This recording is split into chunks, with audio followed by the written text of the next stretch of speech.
Quando Kant vai falar sobre juízo estético, ele acaba dividindo dois conceitos em relação à admiração do objeto. Um desses conceitos é o sentimento sublime e o outro é a beleza. Enquanto o sentimento sublime ele evoca justamente esse ar de avassalador, essa transcendentalidade do sentimento, algo que realmente desestabiliza as nossas estruturas, a beleza ela tem um quesito mais vago. Ela é aquele, não um sentimento, é um prazer, é uma emoção no quesito de que o único intuito dela em relação ao objeto é ser materialista e provocar o prazer e o gozo. Quando a gente pega esse estudo de Kant e traz para os dias atuais, em um mundo extremamente visual e óptico, a gente percebe que o sentimento sublime tem sido devastado pela beleza. A estética tem sido se sobreposto em relação ao sentimento interno. E falando sobre isso, né, sobre esse universo extremamente estético e simbólico, eu lembro muito de um mito grego, que é o mito do profeta Tiresias, o homem que passou pelos dois sexos e viveu por 7 gerações. Especificamente dentro desse mito, eu acho que o que falta para nós hoje em dia é justamente a manteia de Tiresias. Um dia, Tiresias, caminhando por um monte, acaba encontrando 2 cobras se acasalando. E, deparado com essa cena, Tiresias mata a cobra fêmea. Ele é castigado por esse ato e ele é transformado em uma mulher, em uma fêmea. Então, ele acaba vivendo 7 anos como mulher e quando ele se depara no mesmo monte, com a mesma cena de 2 cobras copulando, ele acaba dessa vez matando a cobra macho. E aí Tiresias volta a ser homem. Depois disso, o Tiresias vai ser conhecido como a pessoa que viveu pelos 2 sexos, que passou pela experiência dos 2 sexos. E num dos encontros do Olimpo, em que Zeus brigava com a Hera, surgiu um debate. Na relação sexual, quem sentia mais prazer? Era o homem ou a mulher? Zeus então chama Tiresias, a pessoa que passou pelos 2 sexos e tinha mais propriedade para afirmar isso. E Tiresias solta uma frase que ficou conhecida, né? Que se o prazer fosse parcelado em escalas, a mulher teria 9 parcelas e o homem teria 1 parcela, significando que o prazer do homem é infinitamente maior e a da mulher é fracionado. O prazer da mulher é fracionado.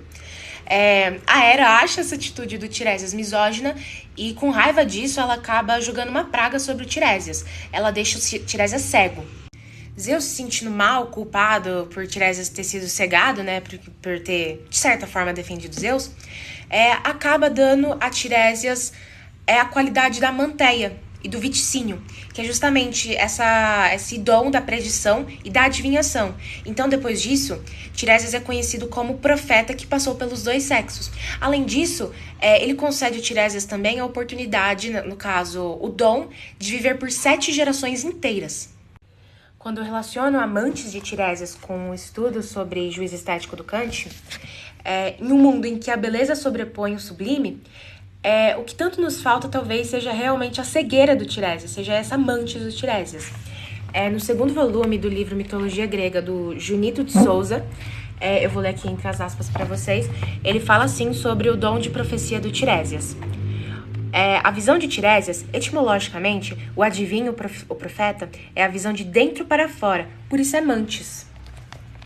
Quando eu relaciono o juízo estético de Kant com Amantes do Tiresias, eu estou falando em um mundo onde o sublime tem se apagado, eu estou falando justamente sobre a capacidade de ser cego, sobre essa visão do interior para fora, que é o que define o sublime em abundância, né? O que falta na beleza é essa visão do interior para fora.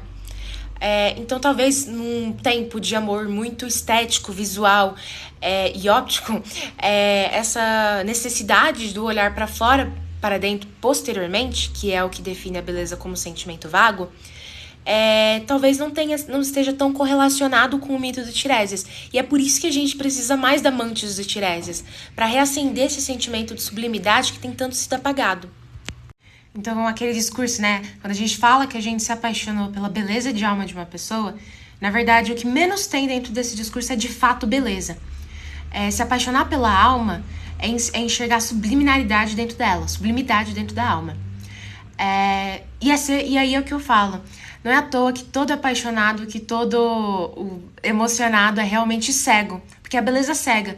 E é por isso que a gente precisava da Amantes de Tiresias. Porque se a beleza cega em um mundo em que a visão é realmente mais importante do que o sentimento, a gente não tem mais vivido sentimentos sublimes.